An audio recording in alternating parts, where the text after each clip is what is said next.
Bom dia, amados irmãos, graça e paz da parte do nosso Senhor e Salvador Jesus Cristo. Amém? Bom dia aí a todos os adolescentes, amados, preciosos, escolhidos pelo Senhor para o louvor da sua glória. Amados, eu quero estar falando um pouquinho nesse momento, através desse vídeo, sobre batismo, né?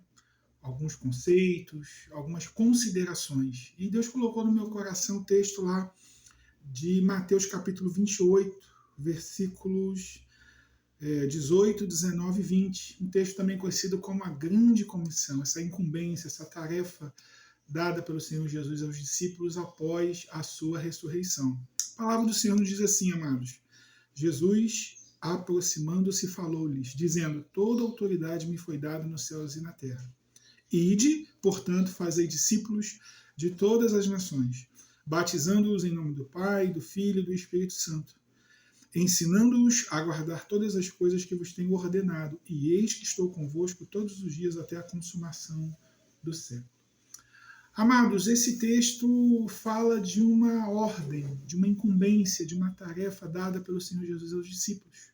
Eles deveriam ir por todo mundo, pregar o Evangelho, fazer discípulos, né? E a gente pode, né, abordar aí de diversas formas, maneiras, como se dá o cumprimento dessa tarefa, dessa missão, né? Mas eu quero, queridos, dar ênfase, né, com base no próprio texto, né, analisando aí os versículos, a ideia de discipulado com base em relacionamento, né? Jesus vai dizer no versículo 18: toda autoridade me foi dada nos céus e da terra. Então, a ênfase, né, eu quero enfatizar, com base no que Jesus está dizendo aos discípulos, ele é o fundamento, ele é o firme fundamento dos apóstolos e dos profetas. A mensagem bíblica é uma mensagem cristocêntrica. O evangelho aponta para Cristo, né? A gente falou bastante nesse sentido ali em Hebreus, né? Jesus é o grande sumo sacerdote. Nós precisamos correr com perseverança a carreira que nos está proposta, olhando firmemente para Jesus, o autor e consumador da nossa fé. Paulo escreve isso aos Filipenses: esquecendo-me das coisas que para trás ficam e avançando para as que estão diante de mim, prossigo para o alvo. O apóstolo Paulo escreve à igreja de Éfeso, né? Vocês são morada do Espírito Santo, edificados sobre o firme fundamento dos apóstolos e dos profetas. Nele todo edifício cresce para templo santo do Senhor. Então, queridos, qualquer iniciativa, qualquer assunto, qualquer tema, qualquer abordagem, a gente precisa levar, em primeiro lugar, essa consideração, esse princípio. Jesus é o cabeça da igreja, é o Senhor da igreja, é o firme fundamento, né? Qualquer outra abordagem que não tome como princípio essa verdade, a gente não pode considerar. Jesus, né? Ele é o nosso alvo, ele precisa ser o nosso foco. Tudo precisa apontar para Cristo, né? E Jesus está dizendo isso aos discípulos, né? Toda autoridade me foi dada nos céus e da terra. Então, essa tarefa, essa incumbência de formar, de fazer discípulos, eles tinham uma palavra, né? Eles tinham uma certeza, uma convicção. Não é um projeto de alto risco, mas eles já deveriam obedecer e cumprir aquilo que Jesus disse, porque Jesus estava garantindo. Quando Jesus diz que toda autoridade foi dada a ele no céu e na terra, Jesus estava garantindo o sucesso do empreendimento.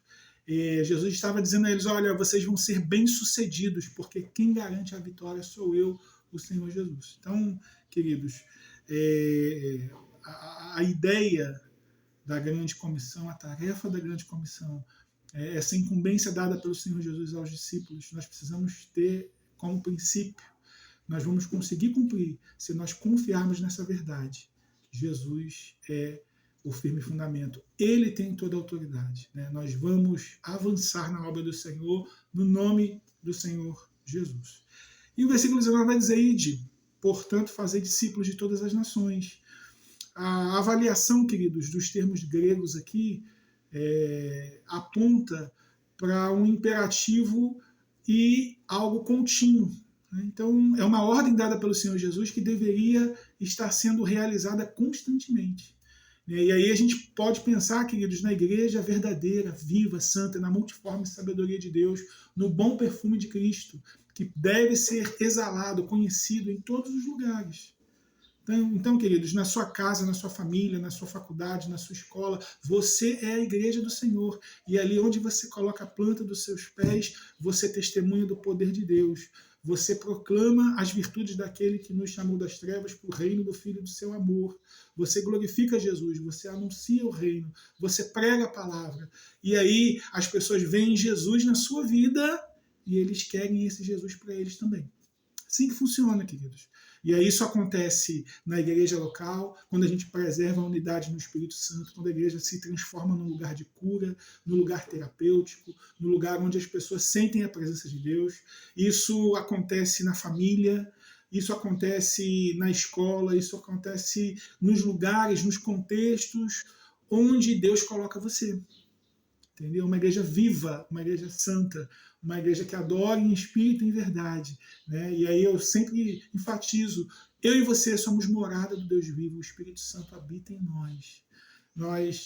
A gente pensa, eu quero fazer você refletir numa ideia dinâmica, né? Em algo que vai acontecendo em todo o tempo, dirigido pelo Espírito Santo. O vento sopra onde quer, e esse Espírito, o Senhor Jesus disse que ele nos guiaria em toda a verdade. Então, queridos, é algo que precisa fazer parte da nossa vida, essa sede, esse desejo de proclamar o reino, de pregar a palavra, de fazer discípulos, de formar Jesus, o caráter de Cristo nas pessoas. E isso se dá através de relacionamento. E aí, o imperativo, a ordem aqui, batizando-os em nome do Pai, do Filho e do Espírito Santo. Amados, o batismo é uma ordem dada pelo Senhor Jesus. Ele está aqui dentro desse processo, né? Ele está aqui dentro dessas verdades ditas pelo Senhor Jesus. Né? E aquele que tem os mandamentos do Senhor e os guarda, esse é o que o ama. Então eu quero que você reflita, queridos, você adolescente, que ainda não se batizou, que está aí pensando, orando, refletindo. O batismo é uma ordem dada pelo Senhor Jesus. Né? E eu quero aqui, né, talvez possa parecer uma linguagem militar, mas, amados, ordem é para ser obedecida. Eu tenho dito que a gente questiona demais a Bíblia. A reforma protestante, os reformadores, eles defenderam o livre exame. Todos têm acesso às Sagradas Escrituras. A gente, acompanhando aí, pesquisando nos livros de história, a igreja aliada ao Estado, ela monopolizou, ela tentou deter o conhecimento. Entende? E a reforma protestante veio, né, como instrumento de Deus quebrar isso. Agora, queridos, a livre interpretação não.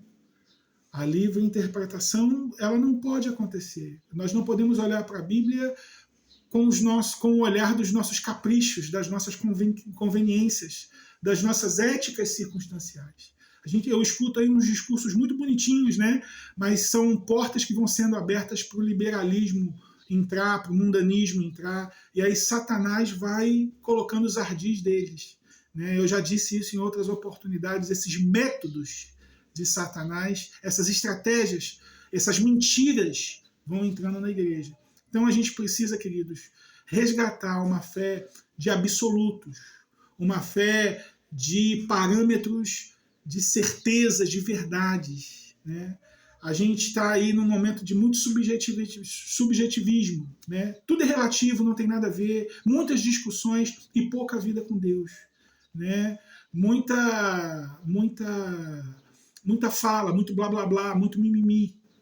E a gente coloca o homem no centro, o comportamento. A gente está vivendo um tempo aí de muito estudo do comportamento humano. E eu tenho dito que nós precisamos olhar para a Bíblia com um olhar de mais humildade, de fé, entendendo que os comportamentos, e é uma máxima aí da psicanálise, os comportamentos não são mensuráveis. Nós somos inconstantes por natureza. Com o advento do pecado, queridos, a nossa visão é limitada. E entendendo a soberania e a providência de Deus, a Bíblia diz que ele quis viver em vasos de barro, a glória dele, para que ninguém se glorie diante dele. Então, na nossa limitação, com as nossas dificuldades, Deus está nos chamando, mas ele nos chama também a nos humilharmos, a nos moldarmos, a descermos à casa do oleiro, porque ele, o Deus Todo-Poderoso, ele faz o barro para honra e para desonra, o vaso para honra e para desonra, ele faz o que ele quer. Então, a nossa postura, a nossa posição é nos submetermos, é nos humilharmos, é reconhecermos a grandeza de Deus. A soberania de Deus não é para a gente ficar analisando, se auto-justificando, é para a gente adorar em espírito e em verdade. É para a gente glorificar. Só olhar lá o livro do profeta Isaías no capítulo 40, é só olhar lá o que Paulo escreve aos Romanos no capítulo 11, né? Ó a profundidade das riquezas, tanto da sabedoria de Deus, né? Quem foi o seu conselheiro, quem deu primeiro a ele. Então a gente tem que, queridos, usando uma linguagem bem popular, baixar a bolinha e entender que Deus é soberano, né? E a gente começa a fazer isso quando a gente se submete. Então, queridos, se você já nasceu de novo, se você confessa o Senhor Jesus Cristo, você vai querer se batizar. Você vai querer fazer parte da família de Deus, você vai querer estar envolvido na obra, você vai querer estar envolvido nesse crescimento, nesse amadurecimento, fazer parte dessa geração que glorifica a Deus, que cresce na graça e no conhecimento do Senhor Jesus, que busca, que ora para que o amor de Deus, que excede todo entendimento, né, porque o amor de Deus, porque você compreenda a largura, a altura, a profundidade, conhecer o amor de Cristo, que excede todo entendimento. Né? O Paulo faz essa oração pela igreja. Então, você vai querer fazer parte dessa igreja viva, desse processo. Né? Então, olhando para esse texto, queridos, eu quero motivar você, meu irmão. O batismo é um sinal público do novo nascimento. Nada mais é do que aquilo que você já vive. Né? Se você pediu Jesus para morar no seu coração, para ele reinar sobre você, né? Então você vai querer se batizar. Você vai querer sinalizar isso publicamente. Né? O batismo fala de compromisso, o batismo fala de você estar ali agora como membro da igreja, mas é consequência, é algo natural. Né? E aí o Espírito Santo vai gerar essa verdade, essa certeza no seu coração. Interessante, queridos, que o batismo, nesse contexto aqui, a prerrogativa do batismo é a fé. Eu sempre destaco isso, queridos. Não estou querendo desqualificar as tradições da igreja, eu não estou querendo falar dos modelos que são aí utilizados, né, as classes para quem se converte, para quem inicia, mas o discipulado, o promover o conhecimento de Cristo, o formar Cristo, o caráter de Cristo nas pessoas, ele dura para a vida toda. É um processo contínuo. Né? O contexto aqui das pessoas que criam, os crentes, nesse contexto da igreja primitiva, eles morriam por sua fé, por causa da sua fé. Então, eu não sei nem se dava tempo de participar de uma classe. A Bíblia diz que a igreja primitiva, eles perseveravam na doutrina dos apóstolos, na comunhão, no partir do pão. Né? Então, era algo contínuo, eram princípios cultivados pela igreja de forma contínua. E o Senhor ia acrescentando aqueles que iam sendo salvos. Né? Essa comunidade que fazia diferença. Os discípulos são o sal da terra e a luz do mundo, disse Jesus. Então, queridos, talvez eu anotei aqui, né, a nossa coordenação aí, a irmã Jaqueline, a Isabelle, a Larissa, a gente colocou algumas perguntas, um questionário para os adolescentes responderem, né, acerca de dúvidas que possam surgir acerca do batismo. Né, e eu fui aí analisando e eu quero comentar isso. O que é batismo? Batismo é um mandamento do Senhor, é uma ordem dada pelo Senhor Jesus. Né, todo aquele que crê, confessar Jesus como Senhor e Salvador deve ser batizado. E é um testemunho público de um novo nascimento. Né? E sobre a vontade de se batizar, meu amado, aquele que nasceu de novo, ele vai querer obedecer a Jesus. Então, seguindo essa linha, você vai ter esse desejo, entende? E aí, meu amado, se tem alguma dúvida, algumas frases, né? Não, agora eu vou assumir um compromisso. Não, meu irmão, quando você creu, você entregou totalmente a sua vida para Cristo. Né? Os pecados, as lutas, né? E aí é uma fase complicada. Né? Viver piedosamente exige esforço, querido. Né? Não sei, talvez você enfrenta um pecado, aquele a gente chama de pecado predileto, né? Uma dificuldade, uma luta. Não sei, queridos. A carne não se converte, mas a Bíblia diz para a gente confessar os nossos pecados uns aos outros. A Bíblia diz que juntos, né, preservando a unidade no Espírito Santo, sujeitando uns aos outros no temor de Deus, a gente precisa falar com salmos, com cânticos, com hinos espirituais, cantando e salmodiando ao Senhor. Então, o processo de santificação, ele não deve acontecer de maneira individual, sozinho. A gente não consegue não, queridos. Deus levantou pessoas para me ajudar na minha caminhada e eu tenho certeza que vai levantar pessoas para ajudar você. E hoje, a igreja, né, Deus me dá a honra, o privilégio, a graça de poder caminhar com vocês, ministrar a palavra, orar com vocês, interceder e compartilhar juntos os desafios. E sempre enfatizando, nós somos mais que vencedores em Cristo Jesus. A força da igreja, a vitória sobre o pecado, sobre o mundo, sobre o diabo, ela vai acontecer a partir da unidade da igreja. Um só Deus, uma só fé, um só propósito. Então, queridos, vamos juntos, né? Não tenha medo. Se ore a Deus, peça para que Ele coloque as convicções, coloque as verdades e o tempo para que você venha se batizar. Não fique na igreja participando dos departamentos, envolvido sem estar batizado. É claro, queridos, eu não quero usar um termo, eu não quero usar um conceito legalista, né? Então se você não é batizado, você não vai participar. Não, queridos. Mas eu preciso dizer uma verdade. Se você quer estar na igreja sem estar batizado, tem uma coisa errada. Porque o batismo é uma consequência da fé. É uma ordem dada pelo Senhor Jesus. Então, se você quer estar ali na igreja, se você quer estar envolvido nas coisas da igreja e não se batizou ou não quer se batizar, tem alguma coisa errada.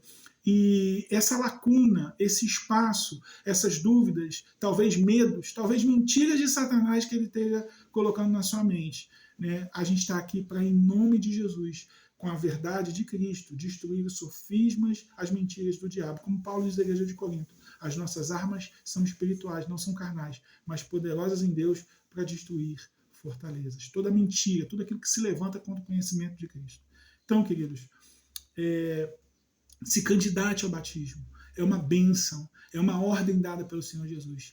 E quer ser abençoado, meu amado? Não quero aqui pregar um evangelho triunfalista, né? Um idealismo, não. A gente sabe que a gente passa por lutas, por dificuldades, mas a Bíblia me dá esse amparo. Quando a gente obedece, queridos, as bênçãos vêm atrás da gente. Não é a gente que vai orar por bênção, não. O abençoador, que já está em nós pelo seu Espírito, ele manda que as bênçãos venham ao nosso encontro. Elas correm atrás de nós. Está lá em Deuteronômio 28. Então, quer ser abençoado, quer ser bem-sucedido, quer ser frutífero, quer ser próspero, numa perspectiva bíblica, seja obediente. E eu quero te desafiar. Se você ama Jesus, queridos, você vai querer cumprir, você vai querer guardar os seus mandamentos, você vai querer obedecer. Né? E eu, com base nesse texto, quero destacar essa importância, queridos, de você que ainda não se decidiu, que não optou pelo batismo. Ore ao Senhor Jesus. Né?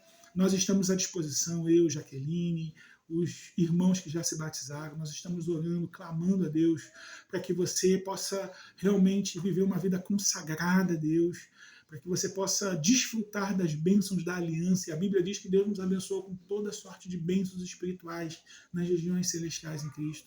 Você é escolhido de Deus, você é herdeiro de Deus e co-herdeiro com Cristo. Você tem acesso, você tem um direito legal conquistado na cruz do Calvário. Entende, queridos? De todas as bênçãos descritas no livro da lei, no livro da aliança, na Bíblia. Então, pela fé, você precisa tomar posse dessa verdade. E o batismo é uma bênção. O batismo faz parte dessas bênçãos dadas pelo Senhor Jesus. É uma ordem dada pelo Senhor Jesus. E obedecer precisa ser algo, precisa ser verdade, precisa ser uma disposição do nosso coração. Não seja resistente. Não deixe a obstinação entrar no seu coração. Não deixe o comodismo entrar no seu coração. Deus tem mais, muito mais, infinitamente mais para fazer na sua vida e através da sua vida, na igreja e onde Ele colocar você. Que o Senhor te abençoe, que Deus te abençoe, em nome de Jesus.